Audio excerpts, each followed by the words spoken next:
Manchester United fans, I'm jealous.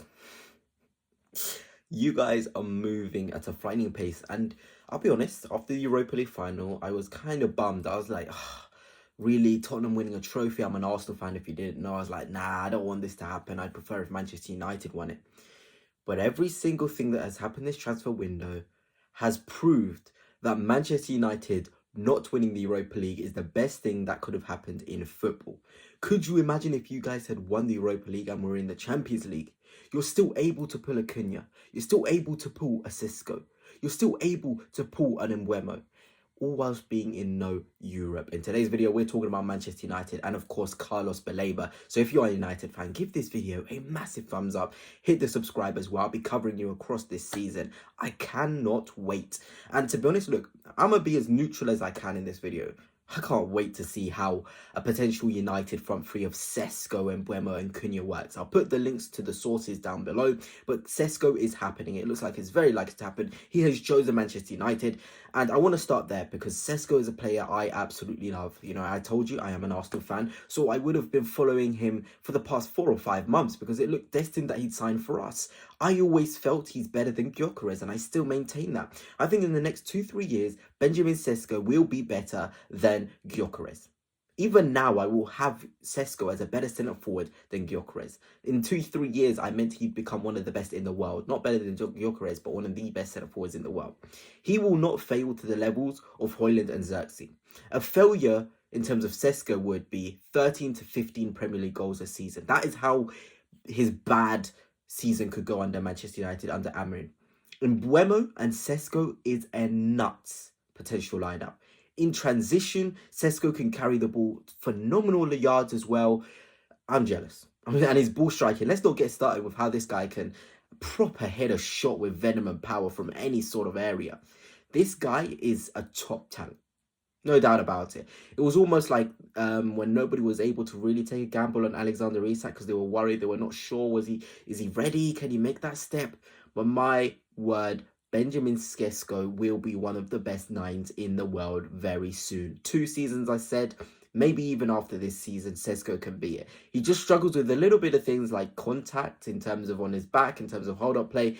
But once he's facing play, once he's got a ball into the box, he will finish his dinner. He genuinely will. He won't scuff things to the levels of a Højlund. I mean, it's just absolutely incredible that Manchester United could be getting this deal done. And I know a lot of people are saying an overpayment, but in a couple of years, he'll be absolutely worth that and then some. I will tell you that for free now.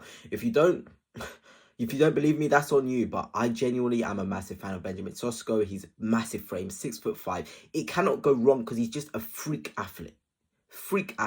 Genuinely, this guy has such good athleticism, and I'm gonna be honest, I think he will thrive under the manager after Amorim. I don't think Amorim is going to do a phenomenal job this season. I don't feel as though the way that he has Manchester United set up suits the players in the squad, but whoever comes in next, they're going to have an absolute field day. A 4-3-3 or 4-2-3-1 with Manchester United, with a Kobbie Mainoo and Baleba pivot, who I'm going to talk about soon, Baleba. Then you've got Cunha, Bruno, Mbeumo, Sesko. Mamma mia.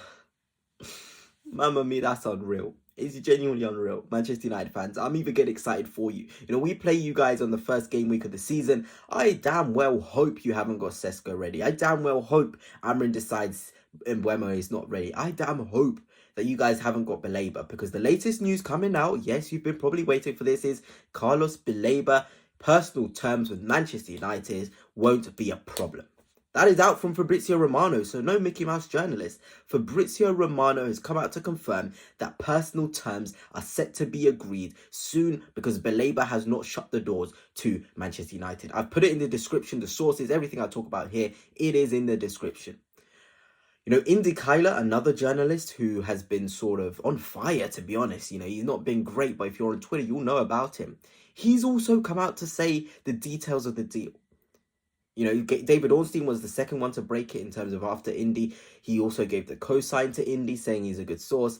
So apparently Brighton want £90 million, £80 million, sorry, plus 10 million in add-ons. And I'm sorry, if you're asking me if that's a brilliant price. Considering they sold Caicedo for 108 million, they're willing to do a deal for about 80 plus 10. I snap anyone's hand off to do that for Baleba. Freak athlete. We're talking about Manchester United's midfield not having enough PNP, pace and power. Baleba fixes that and then some. Last summer was a mistake to go for Ugarte over Onana.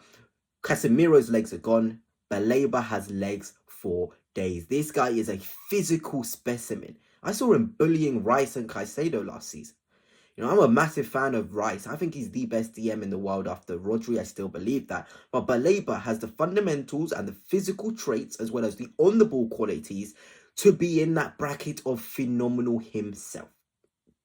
I'm just going to put it out there. Carlos Baleba has the ability to be one of the best defensive midfielders in the Premier League. He's left-footed. He's equally able to play on his right foot. He can do the build-up stuff. He can carry. 80 plus 10 is a bargain. Apparently, Indykaila also says that United will be more so willing to do 70 million. But look, if United are prepared to do 70 and Brighton want 90, surely a compromise will be found. And I'm well aware that David Ornstein say it may seem a bit a deal that is not seen as realistic by both parties, but we've seen this before. Manchester United are willing to pay up. I don't know where they're getting this money from, but I'm sure Manchester United fans aren't complaining because my word, Carlos Baleba, he's worth it, man. Out of every signing Manchester United make this summer, Cunha and Mbeumo, fantastic. Baleba is one which lifts the levels of that midfield, then some. And then some. And I'd really just be looking at the United squad and I'd be thinking, Onana next is probably the next position. But I'm hearing talks about Donnarumma as well. You guys are resting. £30 million. He's probably going to be on his way out of PSG. Apparently, there is this sort of agreement that Le Chevalier is going to be the first choice goalkeeper next season. So Donnarumma, he's probably going to be on his way out. And I'm just thinking about potential destinations. Madrid have got their first choice keeper. Arsenal are happy with Raya. Chelsea and Manchester United have to put their hat in the ring. City have got Trafford. Liverpool have got ManUtd and Alisson. It's between United and Chelsea quite literally for Donnarumma's signature. And maybe Inter Milan, but I doubt he'd make that jump after being at AC Milan. But my word, United, if you have Donnarumma, Dorgu as a left wing back, let's pretend that Amarin is still here, because I genuinely believe, he isn't the guy to push forward this next brilliant squad of United, but it'll be Euro. De Ligt, I'm hearing, is what United fans like, but I prefer Maguire in the centre of the three. So you got Euro, Maguire, and I always forget who the other centre half is. I think it's Aiden Haven or Lisandro Martinez. Good options. I'd go with Lisandro because on the ball he's very good. You've got physical profiles from Euro and Maguire. That works. I'd say left wing back Dorgu. In the two in the middle, it has to be Baleba and Mainu, top quality. Right wing back Ahmad. Right wing Mbeumo. Centre forward Sesko.